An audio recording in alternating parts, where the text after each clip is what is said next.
In this video, we are going to learn how to use union, subtract and intersection command. So here I have different bodies which are like different parts. This is one part and this is second part. Similarly, we have two different bodies and two different bodies here.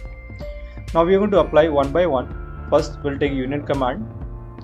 So we can take the union command from here, or you can also type UNI as a shortcut key.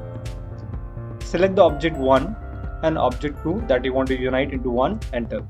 Now if you move this one object, you find both will be moved because they become as a one body. Next, we are going to see subtract command. We can take the subtract command from here, or we can use a shortcut key SUB, enter. We'll select the object 1, enter, object 2, enter. Like that way we can subtract the model. Next command, we have intersection command. In that, we want to produce an intersection from this body. So I'll go to the option intersection, or we can type INT, enter. We'll select the object 1, object 2, enter. So like this way we can produce the intersection model. If you like this video, subscribe our channel, and thank you for watching this video.